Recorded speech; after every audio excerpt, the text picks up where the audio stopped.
сургалтаас одоо дараагийнхын сургалтын талаар гэсэн. За агуулгын ерөнхийдөө өмнөх сургалтынхаа яагаад дутагдaltaй тэр талаар ярилцаа. Дараа сургалт гэж юу ямар шатлууд байгаа. Тэгээд тэрнийх нь одоо supervised юм уу, reinforcement learning юм уу тэр талаар яриад. Тэгээд дараа нь бас дараа сургалтын тохиолдож болох асуудлуудын талаараас ярих байна. За та нар бол одоо large language models буюу одоо хэлний том загварыг бүгдөө ерөнхийдөө ойлголттой болсон байгаа тийм. Одоо бидний хэрэгж заншсан одоо энэ хиймэл оюуханы чатботууд тийм бүгдөө энэ хэлний загвар LLM дээр суурилсан байгаа. Маш олон төрлийн загварууд цаана байгаа боловч энэ бүгдөө хоорондоо их адилхан нэлээд адилхан. Тийм бүгдөө одоо энэ өмнөх сургалт дараа сургалт гэдэг хоёр юмыг одоо хийж энэ явдлыг аваад явж байгаа гэсэн. Чатбот тийм асуулт хариулт өгдөг энэ хиймэл оюуны ухааныг гаргаж авах гэсэн. Тэгэхээр өнөөдөр одоо тэрийг яаж энэ хиймэл оюуханыг яаж одоо төгсгөлийн шат гэх юм уу тийм тэрийг үнэлцээ гэсэн. Тэгээд хэлний том загвар та нар мэдж байгаа тийм маш их хэмжээний бичгүүртэй тийм одоо үйлдэлээр ихлээр сургаж байгаа.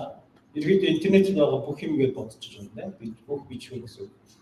Тэгээд загварын хувьд бас маш их том хэмжээтэй байх хэрэгтэй. Яг бол тэр бичвэр дээр байгаа мэдлэгийг загвар маань өөртөө шингээж авах хэрэгтэй байгаа шүү дээ. Тэгэхээр тэр мэдлэгийг шингээж авахын тулд маш олон багтаамжтай байх хэрэгтэй шүү дээ. Тэгээд параметрын тоог нь харах юм бол 10 тэрбум ч юм уу тийм тэрнээс дээш зарим 100 тэрбум ч юм уу. Том байгцсмаа параметр олон байгцсмаа тэр багтаамж нь ихсэн гэсэн үг тийм их мэдээллийг өөртөө шингээж авах гэсэн үг. За тэгээд энэ том загварыг энэ их өгөгдөл дээр сургахад мэдээж маш их хэмжээний тооцоолол хэрэгтэй сургахад.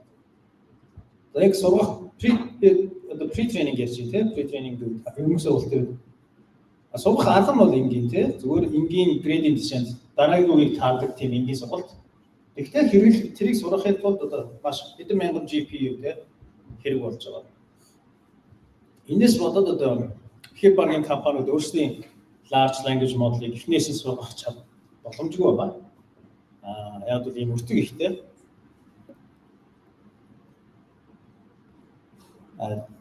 Хэрвээ хэлний загварыг сургаад авчих юм бол энийг ингээд chatbot болгоод хүмүүст хэрэглүүлээд явах боломжтой байгаа тийм.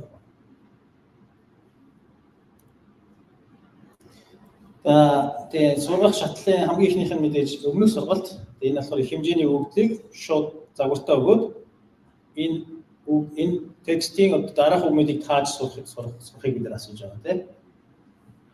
Post training буюу дараах сургалт гэдэг шатлал энэ дараа орж ирнэ. Энэ дотроо бас ахад хэд хэдэн шатлалтай. Хамгийн ихний шатлал нь болохоор supervised fine tuning. Fine tuning гэдэг маань ерөөхдөө supervised fine tuning гэдэг маань ерөөхдөө адилхан юу гэсэн арга гэсэн. Арга барилын сурах арга барилын хувьд ямар ч юм өөрчлөгдөхгүй. Fine tuning гэдэг маань болохоор утгын хувьд ингээд баг зэргийн өөрчлөлт гэсэн үг шүү дээ тийм. Тэгэхээр эхний өмнөх сургалтын дараа гаргаж авсан загвараа баг хэмжээний ингээд өөрчлөөд tune хийгээд сурах хэлж байна. Энийн дараа reinforcement learning шатлал орж ирнэ. Тэр нь болохоор хүний одоо юунаас сурах гэсэн. Feedback гэдэг одоо юу гэж орчуулах вэ тийм. Хүмүүс ашиг дээр одоо хариулт ч юм уу тийм. Тэрнээс асуух гэсэн. Ийм хоёр шатлалаар явж байгаа. Тэгээд өнөөдөр тийм чадвал одоо reinforcement learning хүртэл явахыг хичээнэ. Амжилттай магадгүй байна.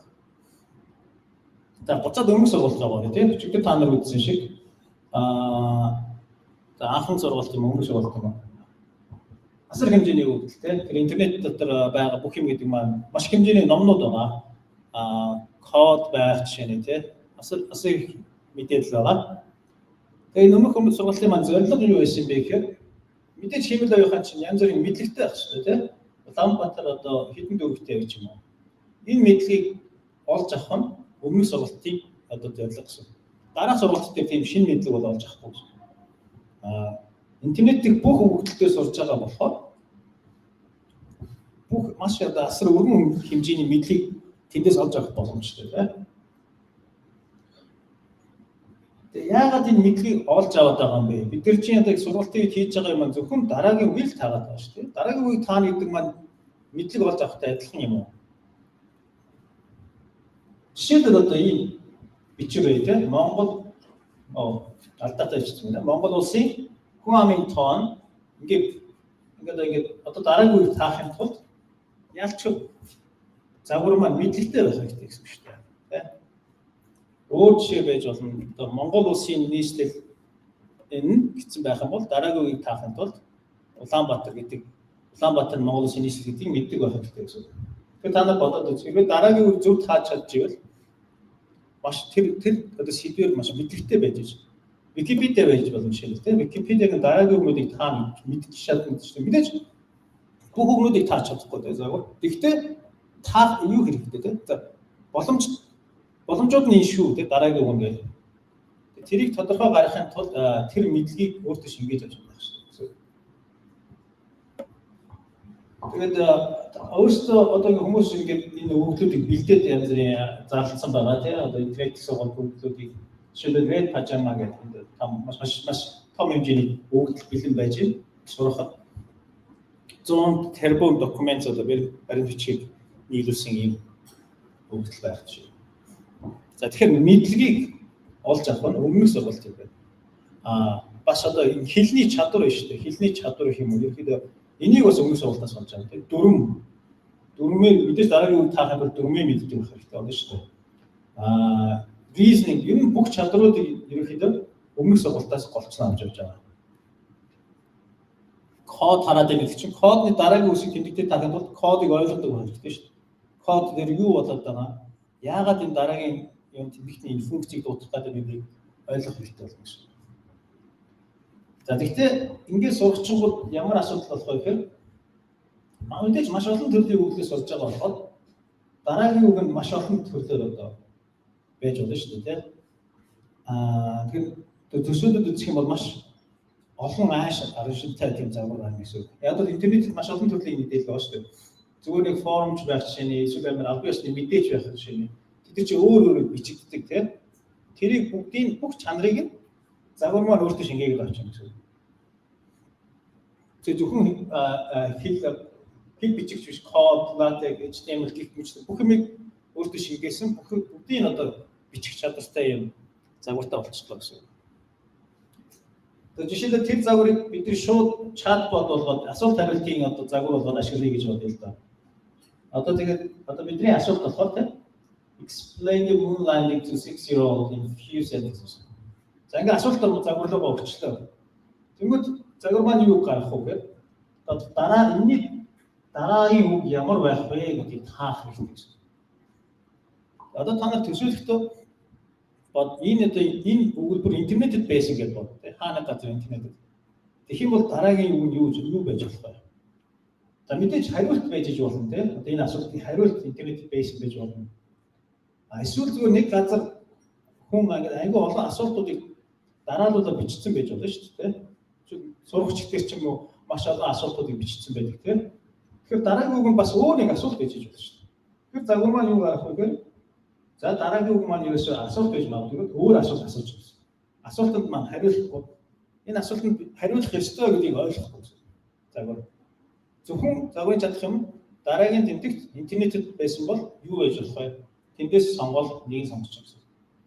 Тэгэхээр энэ үгээр одоо чатбот асуулт хариултын тийм хэмэл хийж чадахгүй гэсэн. Тийм болохоор дараах сургалт. Одоо дараах сургалт нь загвартаа ойлгуулах гэдэг юм шүү дээ. Чиний одоо хийх ажил чинь өгсөн асуултанд хариулах юм шүү. Загвар бол хариулж чадна. Ганц асуудал нь өөрч бас олон янзын хийж чадна. Тэр дундаас одоо зөвийг нь сонгож чадахгүй юм шүү дээ. За одоо нэг төсөөлөхийн тулд маш олон төрлийн хариулт гаргаж өгч болно гэж хэлж илээ. Тэрийг ингээд одоо distribution буюу гэдэг тархалтаар төсөөлөж үзье тийм. Одоо доотлын одоо хөндлөн тэнхлэг маань болохоор x буюу одоо өгөгдөл маань тийм. Тэгээд энэ босоо тэнхлэг нь болохоор тэрний магадлал гэсэн.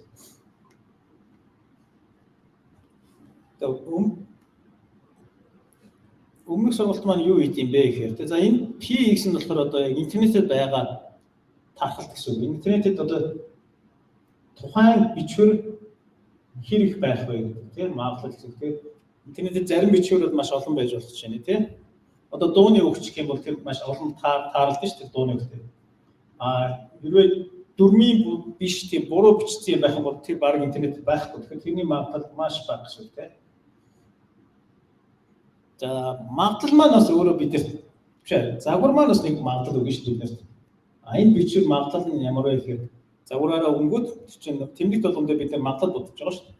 Тэгэхээр нийт бичвэрийнхаа одоо магадлалыг бас бид нар бодож болно. Тэгэхээр мэдээ сургахаас өмнө энэ хоёр хоорондоо нийцэхгүй тийм интернетэд байгаа бүх бичвэрүүдийн одоо магадлал тархалт загварын одоо бодож байгаа тархалт хоёр маань таахгүй. Бид нар тэгээд өмнөх сургалтын дээр хэрэгэлдэг objective буюу одоо зорилго функц маань cross entropy гэдэг функц байгаа. Cross entropy маань ердөө маш энгийн тийм ийм хэлбэрийн функц байгаа. Хасах одоо энэ болохоор одоо юу гэсэн өгдөл гэсэн тийм өгдлийн магадлалыг загварын магадлалтай логарифмаар хөгжүүлсэн юм хасах тэмдэгтэй. Энийг бас нөгөө нэр нь болохоор negative log likelihood гэж нэрлэдэг тийм. Тэр нь яг интернетээр бид сурах болохоор яг бидний магадлалыг бол ашиглахгүй зүгээр байгаа өгдлөөс бичвэр авчирч ирээ. X гэдэг маань зүгээр л x үү тийм. Өгдөлд байгаа нэг бичвэр гэсэн үг. Тэгээд тэр мэдээж өгдөлд маань байгаа юм чинь магадлал нь 1 тийм. Тэгэхээр энэ лог ганцхан log x буюу negative log likelihood гэсэн юм юу гэсэн. Энийг бид багасгаж байгаа. Тэгэхээр энэ cross entropy гэдэг юм маань ямар их хамгийн бага утгаар юм бэ те? Энэ хоёр одоо хоёр магадлал тархалтай байна шүү дээ. Хамгийн бага утгаар авдаг нь энэ хоёр хоёулаа хоорондоо яг адилхан байх юм бол хэлбэрийн те. Тэгэхээр одоо энэ хоёр гээд хэлбэрийн хувьд өөр юм шүү дээ. Загвар маань яг өөр юм хэлээд байдаг. Өгдөл маань өөр юм хэлээд байгаа бол энэ алдагдлын функц маань маш өндөр утгатай.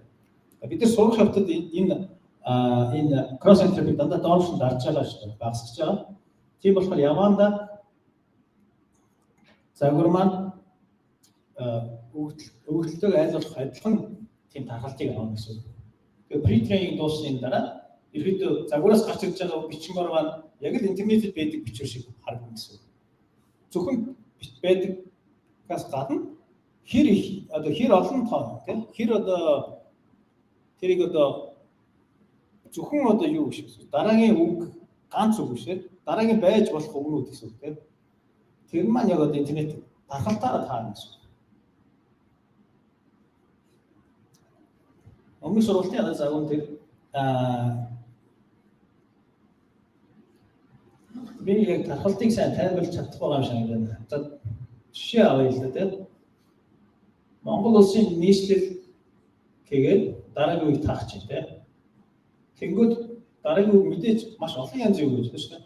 Монгол улсын нийслэл мэдээж Улаанбаатар гэж байна. Тийм хамгийн өндөр магадлалтай бол Улаанбаатар байна. За яг интернетэд тоолоод үзье гэж байна. Тийм Монгол улсын нийслэл тэгээ нэг үг байдаг энэ бүх юунуудыг интернетэд байгаа тоолонгууд за тэрний нэг 50% тийм 50% нь Улаанбаатар байсан байж болно. 20% нь Монгол улсын нийслэл өөрийн ажиллах Орян үргэлжлэлтэй Монгол улсын нийслэл. За бол гэж хэлж байна шүү дээ. 25% бол өөр 25% ажиллах. Энэ нэж болчихсон шүү дээ Монгол улсын нийслэл. Тэгэхээр ингээд жишээний 3 одоо боломжтой байсан өгдөл одоо интернетэд маань өгдөлтөө маань 50% Улаанбаатар үлцэн 25% бол энэ гэсэн тийм. Тэгэхээр энэ өмнөх сургалтаар загвар маань яг тэрийг дүүрэн гэсэн. Бүрийг тэр хувийг тааруулах гэсэн тийм. Тэгэхээр загвараас маань Улаанбаатар гэдэг гарах магадлал 50%. Гэхдээ бол гэдэг үг гарах магадлал ч гэсэн байгаа гэсэн 25% гэсэн. Тэгэхээр магадлалууд ингээд яг таарна гэсэн.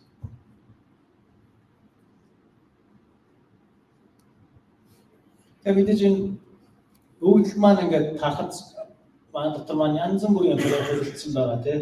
Social media-ны постууд ч юм уу, мэдээнүүд, блог бүх юмнууд ингэ холилдоод орсон байна. Тэгэхээр маш олон одоо төрлийн одоо юу байгаа гэж тийм боломж дараагийн тэмдэгт маань маш олон тооны боломжтой байгаа. Тэгвэл бид нар хүсэж байгаа маань энэ биш тийм ном өргөжлөж бичих гээд байгаа бидний зорилго биш. Мэдээ өргөжлөж бичих гэж байгаа бидний зорилго биш. Бидний зорилго нь болохоор яг тодорхой нэг хүсэж байгаа шүү дээ. Яг одоо өгсөн асуултанд зөвхөн хариулт өгчдөг тийм мэд хүсэж байгаа. Тэгэхээр бидний яг хүсэж байгаа дараалал маань маш их тийм юу гэх юм тийм илүү шовх гэх юм уу тийм өөр тархалтай байна шүү. Тэгээд бид нар одоо загвараа энэ тархалтыг нь өөрчилнө шүү тийм. Яаж ийм өдөр хүссэн тархалт руу дөхүүлж очих вэ? Одоо зөвхөн хариулт өгдөг тийм та юу гэсэн. За жишээлбэл нэгдээ нэг нь хоёр хийдвэ гэж оролт өгөнгүүт интернетэд байх юм бол мэдээж мэдгүйгсэн хариулт бичсэн ч юм юунууд байгаа шүү дээ. Газар уу тийм. Эсвэл өөр нэг асуулт асуусан тохиолдлууд байгаа. Хоёр дээр нэг 3 хэдвэ ч юм уу. Яаж бодох вэ юм уу? Мэдээж яг хариултыг өгсөн бас юу байгаа бичгээр нэг газар байгаа тийм. Хариу 3 вэ. Эсвэл ингээд HTML гэж бодоод өргөжлөлдсөн ч юм байна. Энэ олон юм боломжуудаас бид нар зөвхөн одоо энэ хариулт өгдөг боломжийг яамаар тийм сонгож загвараа одоо тийм болгомоор гэсэн. Бусад юмнуудыг одоо дарах, бусад юмыг дарах сонирхолтой байгаа гэсэн тийм. Одоо яг түрүүнийхтэй адилхан жишээ тийм. Одоо загвартаа ийм одоо task юм асуулт өглөө шүү дээ. Зөвхөн pre-training хийсэн загвараас гарч байгаа гаралт бол ийм байгаа гэсэн тийм. Яагаад ийм гарсан гэдгийг ойлгож байна. Яагаад ийм ойлгосон байж болох вэ?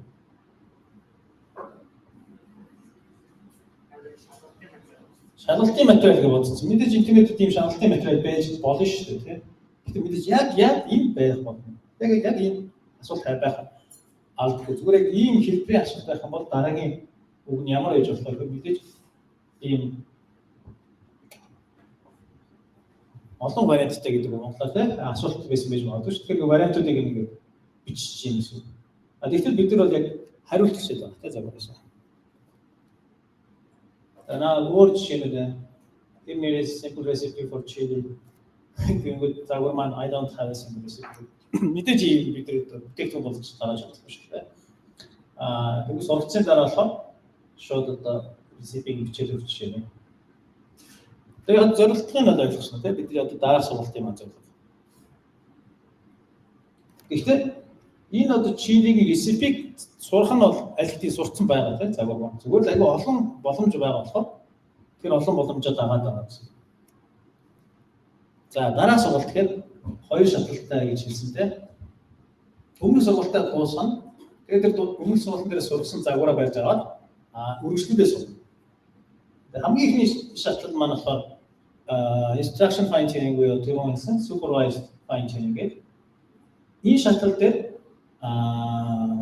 сурах юм болохоор хүний хариултыг дөөрэж сурна. Тэгэхээр энэ нь дөөр асуулт. Жишээлбэл одоо 10 жилдээ багш нь хариултыг бичиж өгөөд хүүхдүүд тэрийг хуулж бичдэг шиг сургалт зүйл тийм. Тэгэхээр ийм асуулт орж ирэнгүүт ийм хариулт өгнө шүү гэдгийг хүн бичиж өгөөд тэгээд тэрийг загвар маань сурна. Хоёр дахь шатлал маань reinforcement learning from human feedback. Энэ дээр болохоор тийм бэлэн суулж сурах юм байхгүй. Тийм болохоор загвар маань эхлээд өөрөө хариулт өгнө. Тэгээд загвар өөрөө хариултаа гаргасны дараа тэрийг хүн хараад хүн тэрийг үнэлгээ өгнө гэсэн. За энэ хариулт болж гинөө. Эсвэл энэ хариулт болохгүй гэсэн үнэлгээг хүн өгөөд тэр үнэлгээнээсээ загвар маань өөрөө сурах хэрэгтэй. Тэгэхээр энэ мэдээж жоохон төвөгтэй тийм. Багш одоо та хариултыг хэлж өгөхгүй мөртлөө та нар бодгод чинь бодлого чинь харцаад зөв байна буруу байна гэж хариулт өгöd гэсэн тийм. Эсвэл дөгчийн ч юм уу тийм. Тэгэхээр яг та нар өөрсдөө ингээд мэдээж хэвчүү шүү дээ. Маш олон янзын одоо бодол хийж зөв хариултыг олох бах тийм. Тэгэхээр ийм хоёр шатлалаас бүрдэж байгаа. Хитээс бийд байх тийм. 10-30 юм. За зорилго маань тэр одоо маш олон янзын зан арга шиг байгаа гэсэн тийм. Тэрнийг хийхийг даваад зөвхөн одоо өөртөө хэрэгтэй байгаа тэр зан ашиг үлдээгээд бусдыг нь дарж багасгах зорилготой. Магадлалыг нь багасгах тийм. Гарах магадлалыг нь. Тэгээд тэр мэдээж стайл гэж бас байна шүү дээ. Ямар хэлбэрээр хариулт мэдээж боловсон хэлбэрээр хариулт өгөх хэрэгтэй. Дөрмийн алдаагүй байх шүү дээ тийм. Яг л энэ интернетээс сурсан загвар бол дөрмийн алдаатай бичиж чадна шүү дээ. Яг л мэдээж интернет дөрмийн алдаатай юм зөндөө байна. Монголоор их юм бол жишээ латинагаар хэлээд бичиж магадгүй гэсэн загвар маань. Тэгэхээр бид нар яг зөвхөн монголоор зөв дөрмөөр бичүүлмээр байгаа тийм. Шинэ мэдлэг болж авах тийм зорилго байхгүй ч гэсэн тийм. Тэрийг бол өмнөх сургалтын одоо шатлалд орж авах шүү дээ.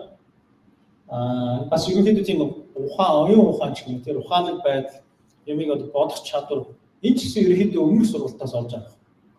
Юу гэсэн чадварууд гэсэн. Тэгээд одоо ихэнх гол юмудаар загвар маань өөрөө болоод авчихсан гэсэн өмнөх сургалтаас.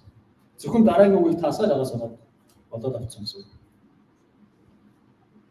Тийм болохоор их юм мэдээж сурцсан болохоор зөвхөн бид нар одоо тэр загварын жоохон зан ашиглалт өөрчлөлтөд авах тийм их хэмжээний өгөл хэрэггүй. Азар тийм. Азарлал тийм их өгөл хэрэггүй. Бага хэмжээний өгөл авах болно. Ихний сургалтын дээр бол одоо түрүүн жишээнд 100 тэрбум документ хийсэн шүү дээ. Тийм их өгөл хэрэггүй гэсэн. За мэдээж өгөл маань бага юм чинь сургах хугацаа маань ч гэсэн бага гэсэн. Ама харьцангуй бага. Дараа сургалт бол төсвийн хувьд хамаагүй бага гэсэн. За гол төсвийн маань одоо өгөгдөлтөөр өмнөх сургалтын дээр өгөгдлийг баг өнгөшөх болоод авсан шүү дээ интернетээс. Одоо бид нар өгөгдлийг өөрсдөө бэлдэх хэрэгтэй гэсэн. Тэгэхээр хүмүүсийг одоо ажилд авдаг чинь цалинжуулаад хүмүүсээр одоо хариултуудыг бичүүлж авах хэрэгтэй байна гэсэн.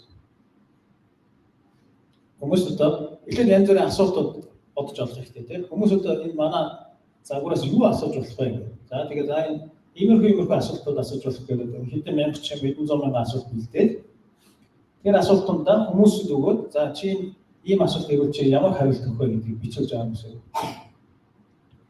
Тэгээд зарим мэргэжлийн асуулт байх юм бол тэрийг хариулахын тулд тэр мэргэжлийн хүний нэр бичүүлэх хэрэгтэй болно тийм.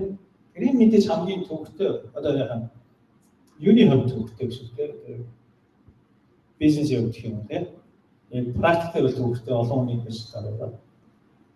Тэгээд одоо эндээс гарч ирэх өгдөл маань ийм асуулт хариултын өгдөл гарч ирэх гэсэн тийм. Асуулт асуугаад хүмүүс тэр хариултыг бичээд байна. За ийм өгдөлтөд цогцолоод авчих юм бол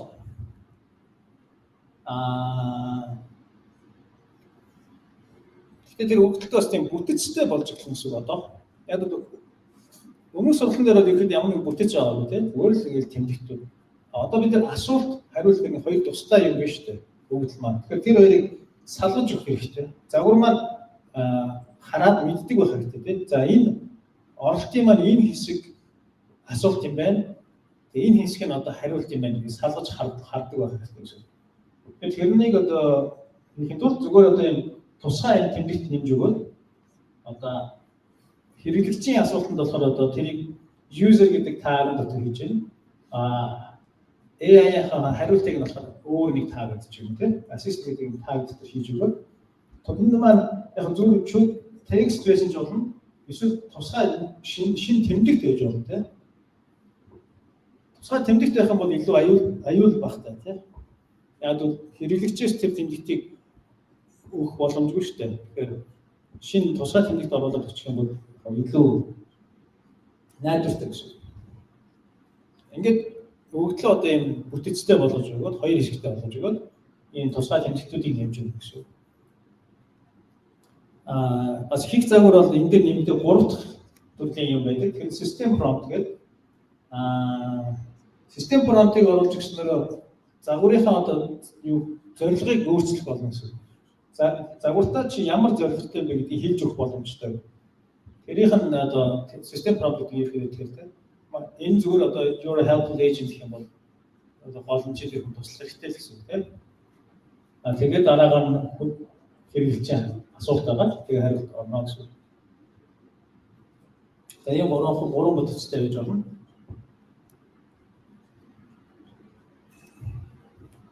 За одоо эхний одоо шатлал байсан supervised fine tuning руу оръё. Түрүүн хэлсэнчлэн юу байгаа энэ хүртэл асуулт гайгүй тийм. Одоондоо нэг юу орж ирэх юм тийм. Төвхтэн байхгүй шүү дээ. Одоо supervised fine tuning нь ерөөхдөө өмнөх сургалттай адилхан. Бүх юм адилхан шүү. Зөвхөн өвдөл нь өөр. Өвдлийн сургалтаа явуулахад яг мэдээж энэ гурван хэсгийг бүгдийг сурч болно. Бүгдэн дээр нь дараагийн үеийг тааж сургаж болно. Эсвэл зөвхөн одоо хариултын хэсэг дээр сургаж бас болно. Яг бол загвараас гарах хэсэг маань зөвхөн энэ хариулт хэсэг. Тэгэхээр энэ зөвхөн энэ дээр сургаж болно. Гэхдээ алдагдлын одоо функц энэ төр өөртөө адилхан яг л дараагийн үеийг таадаг тэр югаас байгаа. Тэрний cross entropy loss тэргээс байна. Мэдээж өвдөл байгуулахаас бол хугацаа маань байгаа гэсэн үг бүгдээ. Тэгэхээр одоо өмнөх шиг хэдэн мянган GPU хэрэгтэй бол биш гэсэн. За тэгээд яг интернетээс авсан загвар, pre-training загвар одоо яг адилхан код ашиглаад явуулж болно гэсэн үг. Зөвхөн өвдлийн солиод хүмүүсээс өгөөж өвдлөө бичээд тэгээ нэг instruction тийм. Instruction тийм яг ерөөдөө хүн instruction өгөнгөө тэрийг дагдаг тэр загвар гэсэн үг шүү дээ. Загвар болж байгаа юм тийм. Тэгэхээр энэ instruction тийм гэж нэрлэдэг байгаа нэг.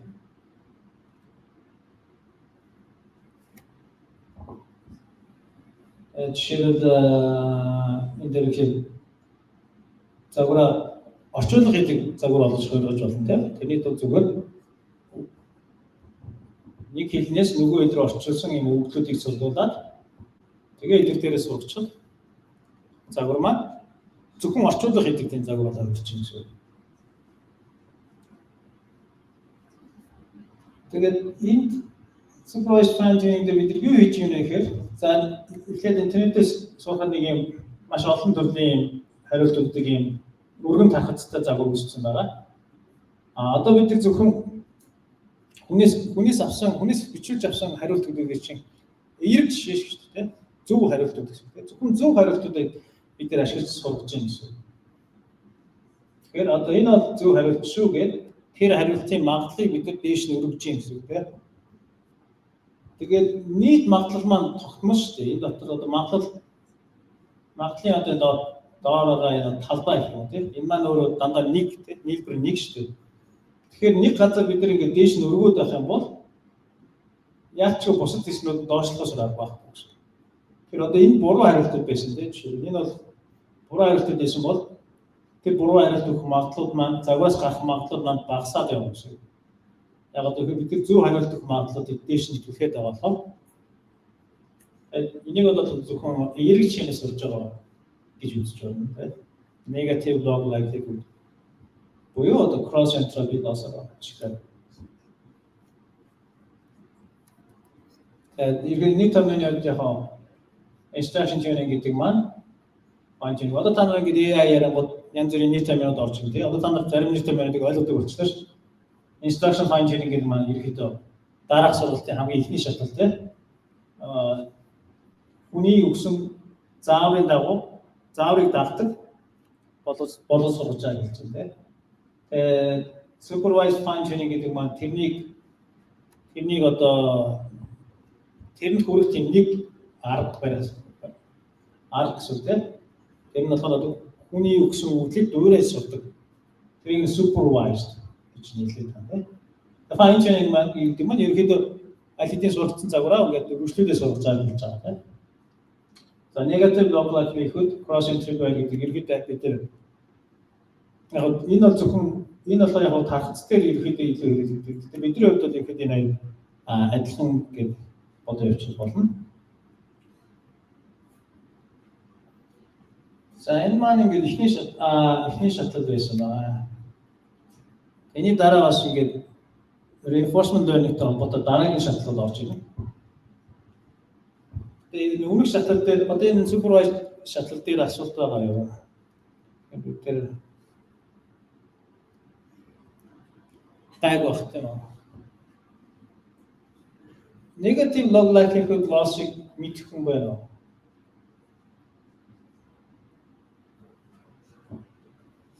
Баггүй гэж юу? Тэрийг мэдхгүй бол ерөөсөө явахгүй шүү дээ. Negative log likelihood гэдэг юм аа. дараагийн магадлалынх нь log тийм log байгаа шүү. Гэтэл хасах log тэгээд дараагийн нэг зөв үгнийх нь магадлал шүү дээ. Тэр л байна. Өөр асуулт байгаа юу? Supervised finding дээр. Айгаа. Аха.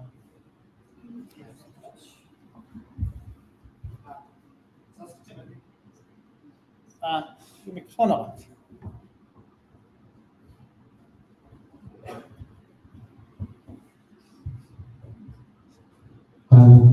Pre-training дээр асуултаа. Одоо pre-training явах үед хоёр гол зүйлийг бид ингээд олж харж байгаа. Эхнийх нь болохоор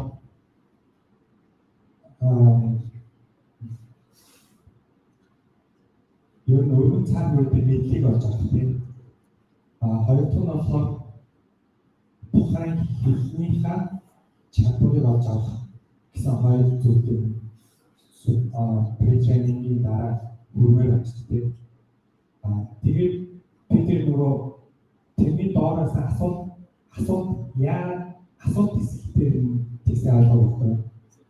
Дараагийн үгийг таах мэдээ байх хоёр хоорондоо адилхан уу гэдгийг тэдгээр дахиад жоохон тэр хоёрыг адилхан гэдэг тэр assumption-ыг яаж хийгээд тэр хоёр гэдэг нь юу вэ? мэдээ байх дараагийн үгийг таах. За би түрүүсэн те. Дараагийн үг тааж чадчихвал тэр мэдлэгтэй байна гэсэн гэж хэлсэн. Тэр яагаад тэгж хэлж байна гэсэн гэж те. За жишээл Монгол улсын талаар Википедиа артикл байл л да те. Тэгэхээр Монгол улсын мэдлэг байхгүй бол дараагийн үг таах хэцүү шүү дээ. Яг ингээд зүгээр нэг суул өгнүүд нь шүү дээ. Боол харин ч юм уу те. Тэрийг таачих зөвхөн дөрвийг мэдж байгаа бол. Гэтэл яг ингээд нэр ч юм уу тоо гараад ирэх юм бол тэр тоо бичих хэрэгтэй болж шүү дээ. Монгол улсын нийт хэдэн аймагтай ч юм уу те. Монгол хэлэн дээр жоох сайн те. Яг бид чинь нэг юугийн дараа бичдэг болохоор. Тэгэхээр ер нь бол тэр тоонуудыг зөв бич таахын тулд Монгол улс хэдэн аймагтайг мэддэг хэрэгтэй те. Жишээлбэл яг л гэж Википедиа дээр Монгол улсын нийт хэдэн аймагтайг бичсэн байгаа шүү дээ. Монгол улсын нийт талбай хэд гэдэг те. Тэрийг мэдэхгүй бол дараагийн тэр тоог тааж чадахгүй шүү дээ.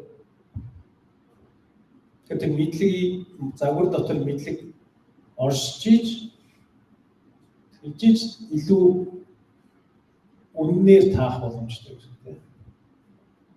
Нөгөө танихаас уулзаад асуух асуулт тэгвэл мэдлэггүйгээр дараагийн үгийг сайн таадаг байх боломж байна. Түүний хэлсэн чинь одоо зөв суул өгнүүдийг ч юм уу тий таах боломжтой. Дөрөв мэдчихвэл тэгэхээр яг тийм нэр ч юм нэг одоо Монгол улсын хамгийн бага аймгийн дэнгүүд бага хамгаатай аймгийн гингүүд одоо аймгийн нэр орж ирэх гэдэг шүү дээ. За аймгийн нэр байныг бид нар бол таачч болно тийм. Хэрвээ яг аль аймаг хамгийн бага юм бэ гэдгийг мэдэхгүй бол загвар яах ёстой вэ гэхээр бүх аймагуд дээр адилхан магадлал өгөх ёстой шүү дээ. Тэр одоо аймаг болгон дээр 5% магадлал өгөөд тэр нь гаралт наах ёстой. Тэгтэл яг жинхэнэ хариулт нь нэг л аймаг байгаа шүү дээ.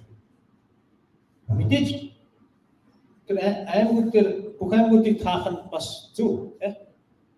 Тэр cross entry маань багсан. Cross entry-г өшөө багсахын тулд бүр яг зөв аймаг нь олж таагаад тэрэн дээр 100% магадлал өгөх юм бол хамгийн бага утгаа авах. За сүүлийн ариг асуулт болохоор за мэдлэгтэй хэлний чадвартай гэдэг хоёр үр дүнд хүрэх гээд байгаа шүү дээ. Тэгээд энэ хоёрт хүрч байгаа тренинг хийж явах явцдаа яаж мэдээд байгаа вэ? Яагаад гэж асууж байгаа бол жишээ нь скелийн лооч юм уу эсвэл чиглэлээр харахад ер нь бол лоосол qualification loss, training loss хоёрын хоолтой хамаарлын өөр илүү хайцаад өгч хараад байгаа шүү дээ. Тэндээр тэгж бодлоо. Тэгвэл яг одоо pre-training-ийн ер нь pre-training-ийн үдээ санхүүжилттэй прожектын үед яаж бид нэр лосоо багтж байна гэдэг нь бидний бүрдүүртэй төстэй шүү гэдэг мэдээ.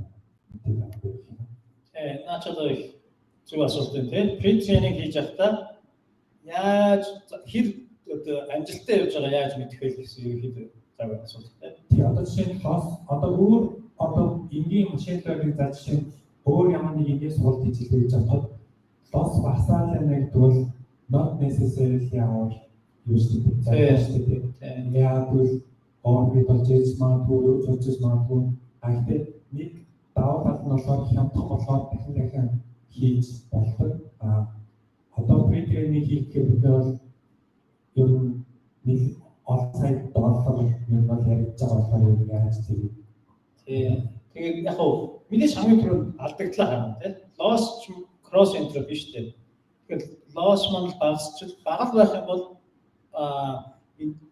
интернетийг одоо илүү дөөрэж чадчих юм гэсэн. Түрүүний одоо overfitting байвал яг гэж асууж байна. Тэрэн дээр бол мэдээж held up үед тусдаа сургалтын биш өгдлөөс салгаад авчихсан тийм. Нийт өгдлийнхаа 5% ч юм уу салгаж аваад тэр 5% дээр бол ерөөсөө сурахгүй гэсэн. Тэр загвар маань тэр 5% ерөөсөө харахгүй. Тэн дээр зөвхөн тест хийж байгаа гэсэн тийм. Тэр салгаж авсан тусдаа салгаж авсан өгдлөө өгөөд тэрэн дээр лоосоо хэмжиж юм. Тэгэхээр хэрвээ overfitting тренинг датад overfitting хийж байгаа бол тэр салгаж авсан validation өгдөл дээр лоос маань өсөж ирлээ шүү дээ. Тэгэхээр validation loss гарч ирсэн. Гэтэ яг амьдрал дээр болохоор одоо өгдөл маань маш том болохоор 100 тэрбум документ гэж маш том. Тэгэхээр одоо тэр overfit хийх магадлал бол энэ маш бага.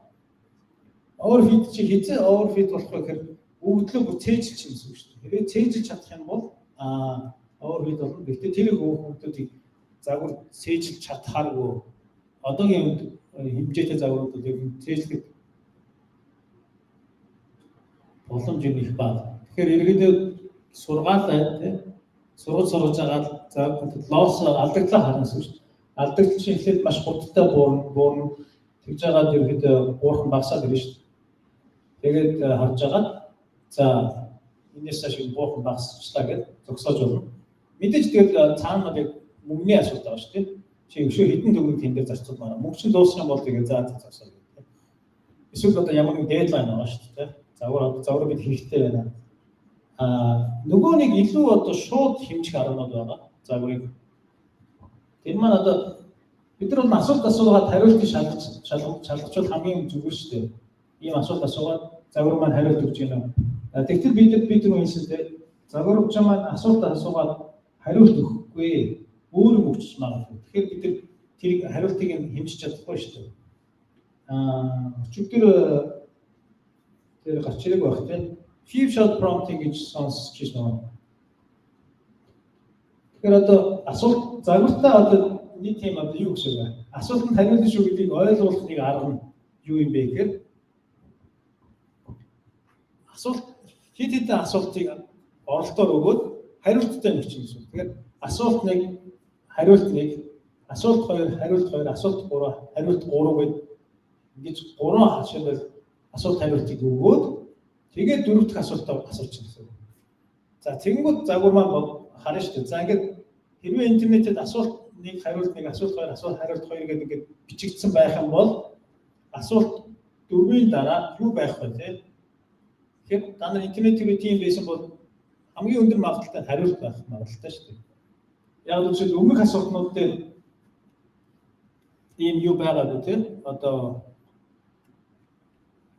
олон сонголтууд байгааг бол энэ олон сонголтуудыг загвар маань бичихгүй. Яг тэр загвар маань тэр оролтыг хараад тэр оролтоос хамаарат дараагийнхаа үгийг хааж байгаа болохоор тийм. Энэ арай илүү жишээ юм аа. Одоо бид энэ яг жинхэнэ загварыг гарсан гаралтай байгаа тийм. Асуулт өгсөн чинь дахиад өөр асуулт асуусан. Хэрвээ бид тэр few shot хийжсэн бол Одоо энэ асуултын өмнө 3 асуулт хариулттай залуулаа бичсэн байсан бол загвар маань тэрийг хараад тэгээд одоо бодно шүү дээ. Дараагийн тэмдэгт асуулт байх магадлал өндөр үү, хариулт байх магадлал өндөр үү. Тэр бидний зүү тогтол биш дээ. Асуулт хариулт гэдэг зүү тогтолыг загвар маань харна шүү дээ. Хараад энэ асуултын дараа хариулт яваад байгаа биш үү гэдэг зүү тогтол загвар маань ажиглаад тэгээд дараагийн үе таахтаа хариултад бичиж юм шиг. Тэр энэ болохоор одоо нэг юу одоо pre-train загварыг хэмжих evaluate техник авах few-shot prompt. Окей. Маш чухал юу асуулт байлаа сая.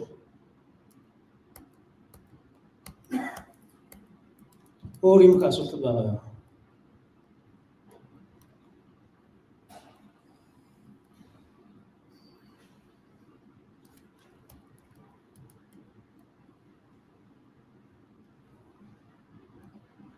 Яг тэгээд загварууд юуг нь одоо хин ажиллаж байгаа хэмжээд явах тийм supervised fine tuning гэсэн дараа performance өсөж явчих чинь тэрний дараа одоо instruct GPT гэдэг RL-ийг өөрөөсөө явчих чинь тийм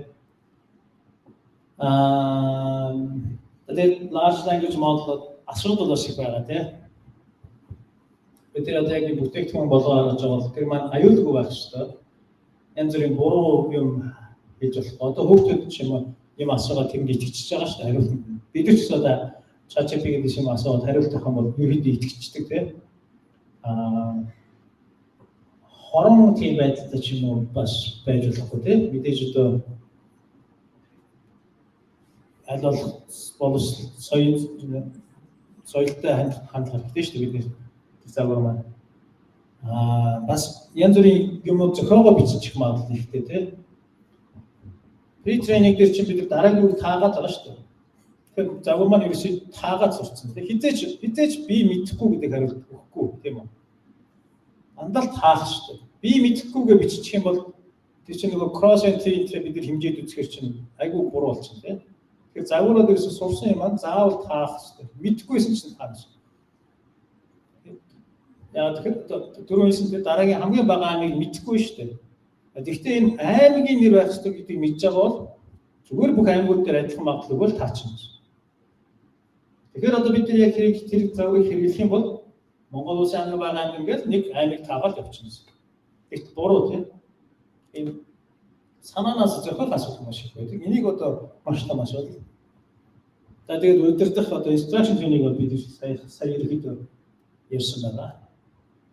Тэгээд одоо энэ дээр харин нэг шинэ том гарч ирж байгаа alignment гэдэг их яригддаг AI дээр монголоор бол одоо зөвшөөрөх гэх юм уу юу юм те. Тэгээд гол утга маань хүний одоо хүсэж байгаа ч юм уу хүний одоо тэр одоо value юм те. Тэрнтэй загварыг одоо адилхан ингээд align те хийлгэж байгаа. Бидний хүсэж байгаа юмтай одоо илүү нэг чиглэл загвараа яана гэсэн тийм. За энэ асуудлыг бид түрүүн ярьсан тийм. Сургасан болохоор янз бүрийн хариулт өгч болно. Зорилгодоо нийцсэн асуулт хариултын юм хийх тийм. Тэгэхээр маш олон янзын аргатай загварыг бид тэр олон зараа ашиг устгаад зөвхөн одоо хэрэгтэй тийм хүнд тусламж үзүүлдэг тийм хорон биш тийм загварыг бид гаргаж авах гэдэг. Тийг одоо энэ alignment гэж яриад. Мэдээж хүмүүсийн эсрэг үйлдэл хийхгүй байх чинь тийм хүмүүс торон юм хийхгүй байх хэрэгтэй. Хүмүүсийг одоо хордуулах юм тийм хийхгүй байх хэрэгтэй. За тэгээд нэг нь бол helpful гэдэг маань мэдээж юм асуухад аль болох хариултын нөгөөд бид тусламж тусалж өгөх хэрэгтэй тийм. Би мэдгүй яг хариултыг мэдж чадсан би мэдгүй гэж явах юм бол чинь helpful биш шүү дээ. Аль болох бид чадах юм дээр хүнд тийг туслах хэрэгтэй. Хариултын нөгөөд явах хэрэгтэй гэсэн.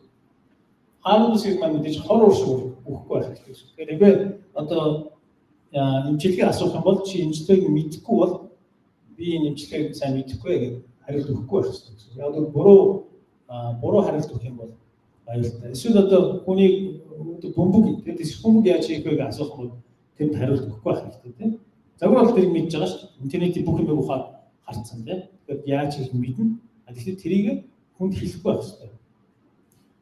За 3 дахь бол truthful гэж байна. Мэдээж худлаа ярихгүй, зохиохгүй, ямаа зохиохгүй байх хэрэгтэй. Өмнөх сургалтаар бид нар эдрийг энэ бүх асуудлыг аль нь шийдэгдэхгүй. Тийм. Өмнөх сургалтаас гаргаж авсан загвар маань энэ бүх асуудлууд хүртэн байгаа тийм. Дараах сургалтанд бид нар энэ юмнууд шин чанаруудыг олж авах хэрэгтэй гэсэн. Тэгээд instruction supervised fine-tuning дээр бид зөвхөн эерэг жишээнээс сурсан гэсэн тийм. Одоо энэ зөв хариулт шүү гэж сурж байгаа гэсэн. Гэхдээ бид нар одоо шүү загвар маань хорон одоо тийм хариулт өгж ийл бол тийм. Тэр хариултыг бид шууд дарах юм бол хамаагүй одоо эффектив юм тийм. Би түрүү хэлсэн хэрвээ энийг зөв хариултыг дээш нь түлхээд авах юм бол буруу хариултууд нь аяндаа ингээд багшнаа. Гэтэ тэр жоохон удаан процесс тийм. Хэрвээ бид буруу одоо энэ үнэхээр буруу юм хийчлээ шүү гэх юм мэдчих юм бол тэр магадлалыг шууд дарчих юм бол илүү одоо хурдан яачих болно шүү. Одоо энэ болохгүй харин шууд шүү дээ. Болохгүй харин шуудыг шууд доош нь даах хүсэлтэй юм шүү тийм.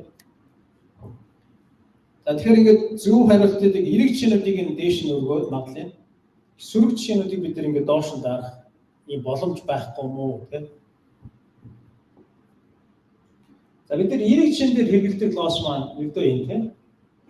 Negative log likelihood буюу одоо хасах log тэгээд загвараас гарч байгаа магадлал маань тийм. Энийг зураад үзэх юм бол ийм функц байгаа шүү дээ. Бид нар энэ функцийг сургалтын үед дасгаж байгаа юм чинь юу болох вэ гэхээр эерэг жишээний магадлал маань жишээлбэл энд байсан байж болно. Эхэндээ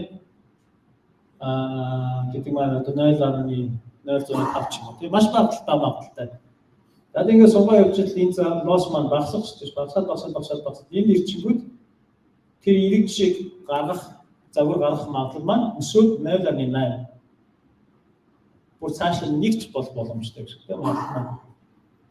Тэгэхээр энэ функц лосс функц бол бидний хүсэж байгаа юм хийж чадчихээн тийм. Эерэг жишээний магадлалыг ихсгсээр нэг рүү төгөөж чадчихээн зүг. Мэдээж 0 байх юм бол маш том алдагдал хүлээж байгаа тийм. За яг адилхан энтэй адилхан доос ашиглаад сөрөг жишээгээ бид доош нь дарчиж болох юм уу гэж. За хамгийн энгийнээр тэмдэг нь өөрчлөлт өгч ирсэн. Сөрөг жишээ энэ функцийг зүгээр уруулаад сөрөг жишээг яачих болохгүй гэвэл нөгөө функц маань зүгээр эерэг болчих юм бол лог функц чинь энэ шүү дээ.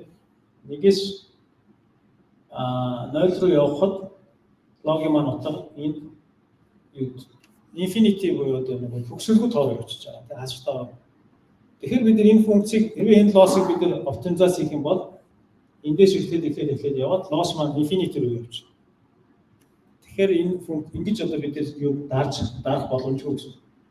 Сөрөг жишээ бид ингэ шууд дарчих боломж байхгүй гэсэн.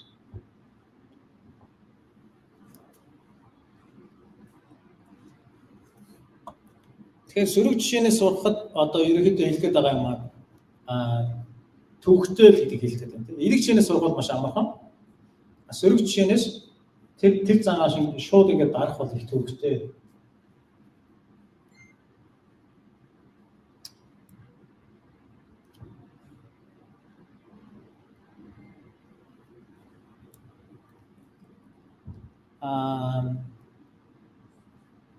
Хэрвээ бид хамаагүй дарсан ч гэсэн тийм энэ шиг дарсан ч гэсэн энэ доторх талбай маань нэг гэж хэлсэн шүү дээ. Магадлал нийт магадлал маань нэг байх шүү дээ тийм. Тэр нэг газар дарангууд тэр төсөөлөлд дараад үзсэн. Энэ талбай маань нэг байх юм чинь өөр нэг газар дээшээ өргөдөн шүү дээ. Тэр ямар юм өргөдөхөө гэдэг бид ерөөс мэдэхгүй.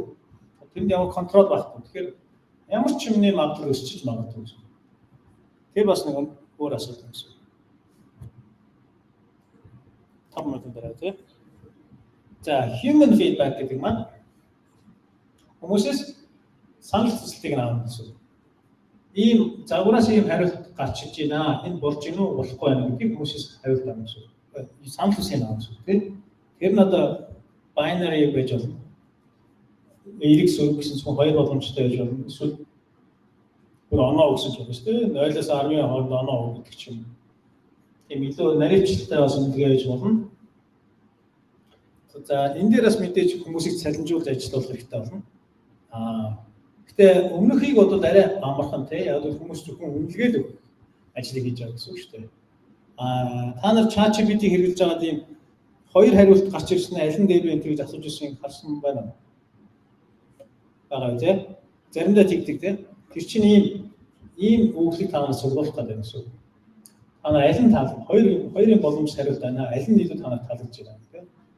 Тэгвэл та нар энийг сонгочих юм бол тэрийг чинь бичиж аваад өгөгдөл үүсгэж юм гэсэн үг. Олон саяын хүнээс өгөгдөл үүсгээд одоо тэрэн дээрээ сурах гэсэн. Энэ хариултны эрг нөгөө хариултны сөрөг гэсэн юм хоёрын үүсгэж явуулж байгаа юм. Энийг preference data буюу prefer гэж одоо аль нэгийг нь илүү чиглэж үзэх гэсэн үг шүү дээ. Энэ preference data үүсгэж байгаа.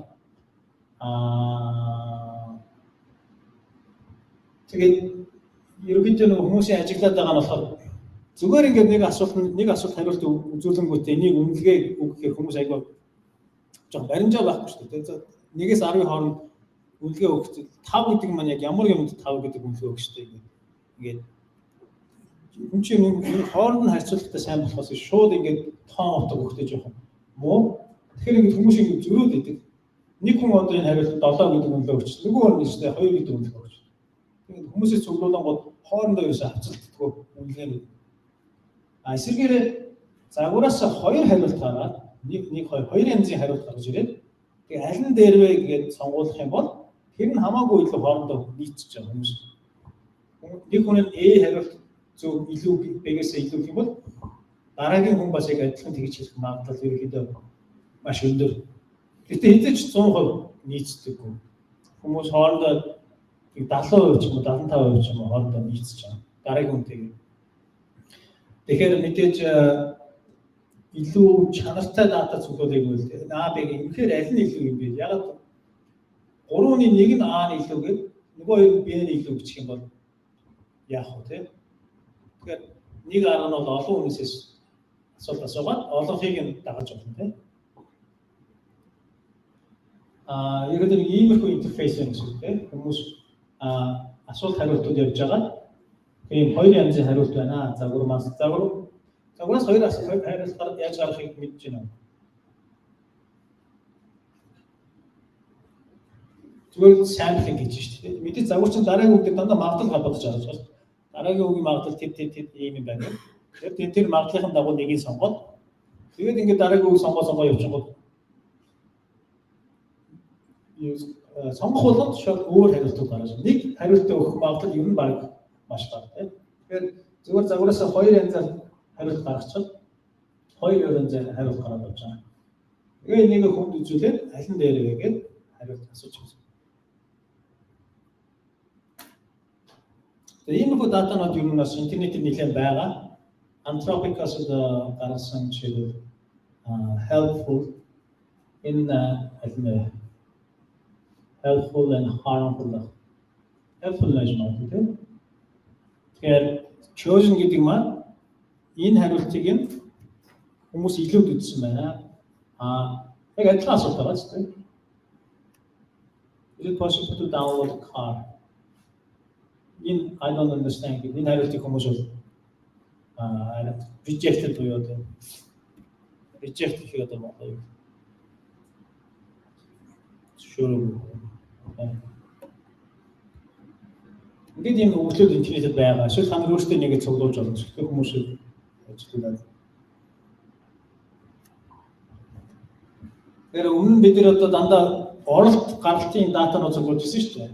Асуулт бол хариулт нь гэдэг хүмүүсээс одоо бид нар өөр хэлбэрийн дататай гэсэн. Асуулт байна, 2 хариулт байна. Нэг хариулт нөгөө хариултаас дээр. Энэ winning, энэ losing буюу 2 хариулт. Гэсэн юм 3 юуны өгүүлбэрийг цуглуулж гэсэн. За юу яах вэ? Завсаргаа авах юм гэж байгаа. Тийм 10-ны хүртэл асуулт байгаа. Тэгээ тэрнээс өмнө асуулт байвал сайруулж байна.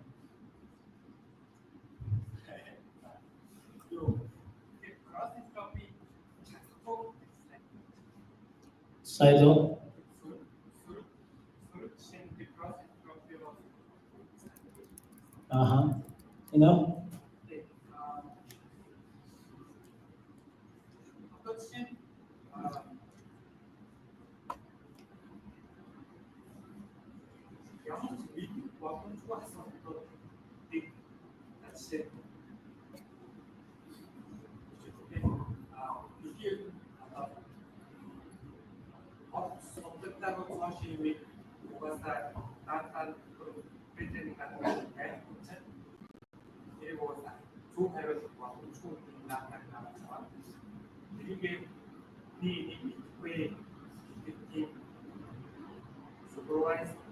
Энэ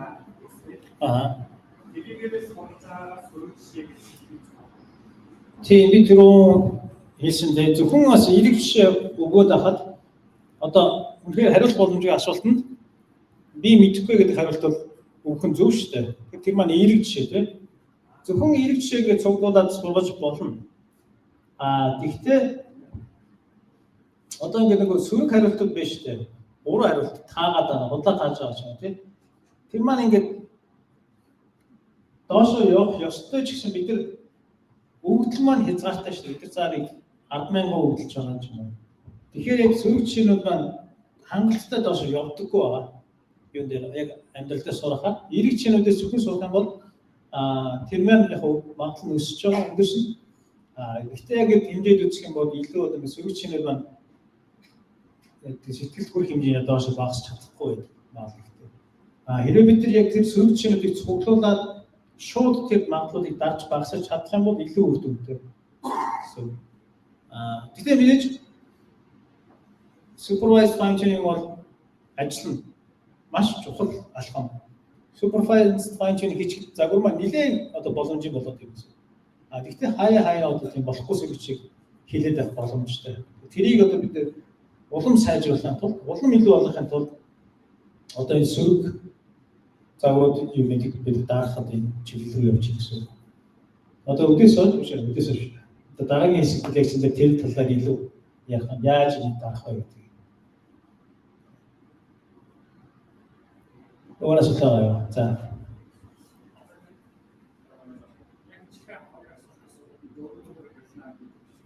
Тэ.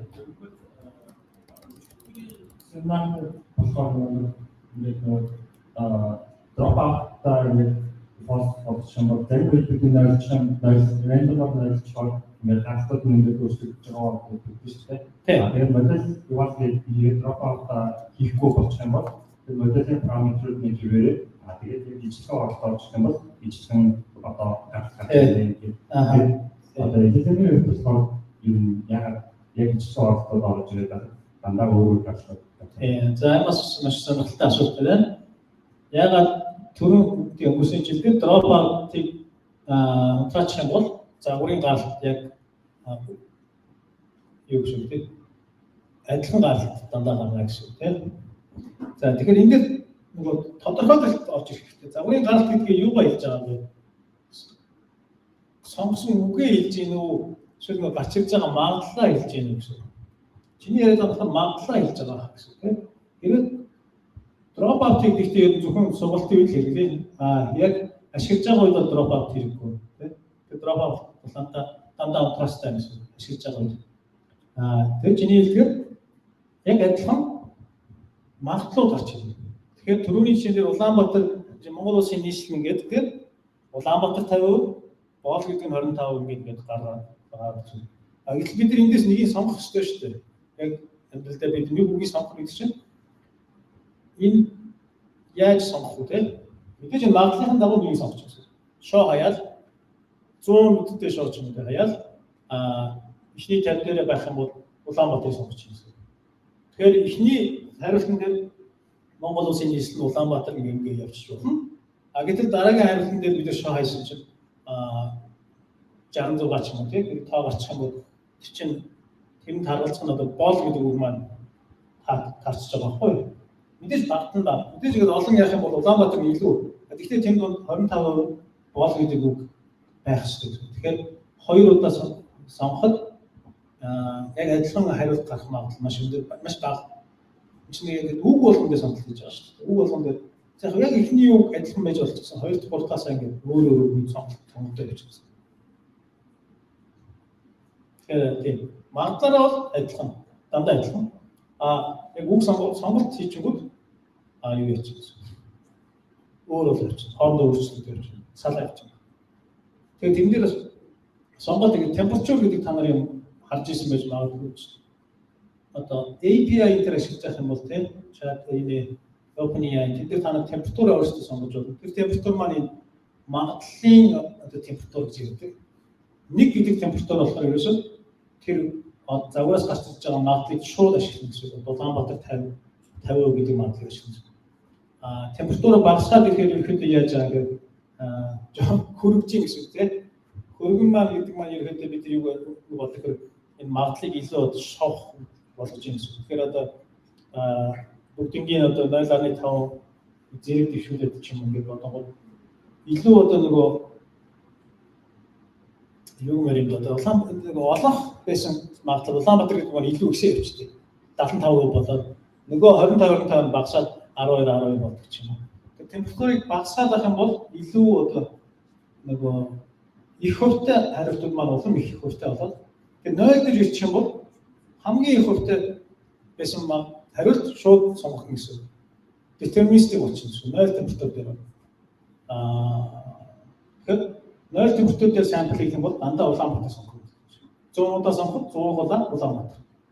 1 температур дээр бол 50% Улаанбаатар. Бусдад нь ингээд магадлалын дагуу. Тэгээд температураас гадна янз бүрийн параметр top P, top K гэдэг бид нэр арай жоохон өөр иргэдийн энэ магадлалаас яаж сонгох вэ гэдэг өөрчлөлт байгаа гэсэн. Сотаа.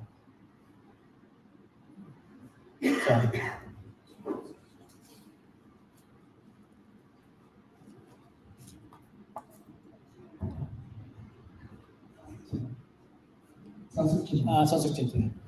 Түрүүний supervise execution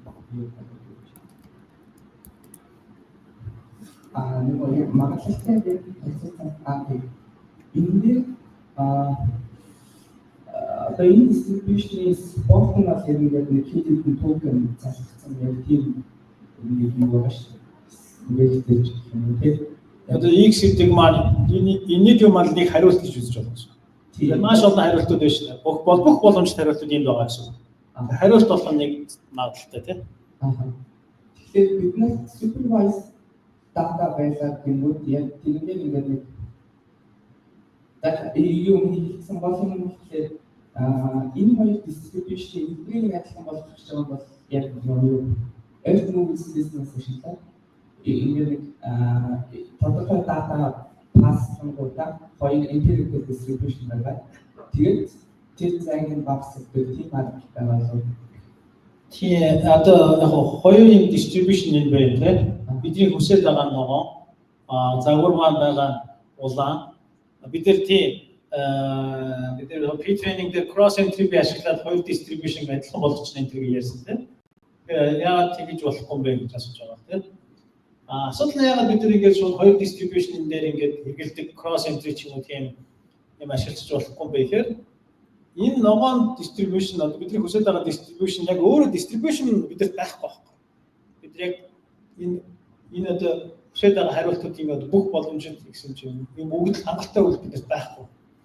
Хэрвээ бид нар хангалттай өгдөл хүмүүсээс цуглуулад одоо хүмүүс чаленжуулаад хэдин одоо pre-training-тэй дүүцгүүс хэмжээний өгдөл цуглуулчих юм бол баг энэ distribution-ыг бид нар олоод авчихна гэсэн үг. Тэгэх юм бол сурч болно supervised learning гэнэ. Зүгээр яг л төсөө хүмүүсээс хамаарат тэр дата маань бага. Бид нар энэ дээр нэг хитгэн цэгэл байгаа юм. Тэгээ энд нэг цэг ч юм, энд нэг цэг, энд нэг цэг. Энд цэг байхгүй тийм. Зөвхөн тийм хитгэн л юмуд байгаа. Самплууд байгаа. Тийм болохоор яг сурахад хэцүү. Distribution нь өөр байхгүй. Тэгэхээр ер нь бол яг энэ switch signal татах бол гайваа юм шүү. Модельлаас аль камеруудыг гаргаад тэгээд одоо жишээлбэл нэг 32 сампл үзүүлэхээр нэг histogram хоёулын дээр гараад ирж шүү. Supervised data гэдэг нэг histogram модельлаас гадж байгаа гэдэг бас нэг histogram. Тэгээд тийм хоёрын хоорондох зайг Instagram бид байхгүй байхгүй. Одоо яг бид нэг асуултанд боломжит хариултууд байна шүү дээ. Бүх боломжит хариултууд. Яг амьдрал дээр бид ганцхан хариулт байгаа. Хүмүүсээс суулгажсан. Энэ асуултанд ингэж хариулна гэсэн ганцхан цэг байгаа гэсэн. Өөр ерөөсөө Instagram ямар ч юм байхгүй шүү. Тэгэхээр ерөөсөө нэг л дата point байгаа гэсэн. Яг асуулт болгоныг бүх асуултанд ч байхгүй бид нар. Зарим асуултанд ганцхан хариулт, ганцхан ийм хариулт байгаа. Тэгэхээр ерөөсөө бид нэр distribution бол ерөөсөө байхгүй гэсэн. Тэгэхээр ингэ шууд distribution-ыг тааруулаад сурчих боломж байхгүй. Загтлан маань хязгаарлалт талаар. Өөр асуулт байхгүй бол яг хөө тийм асуулт 11 гэдэг үг шүү дээ.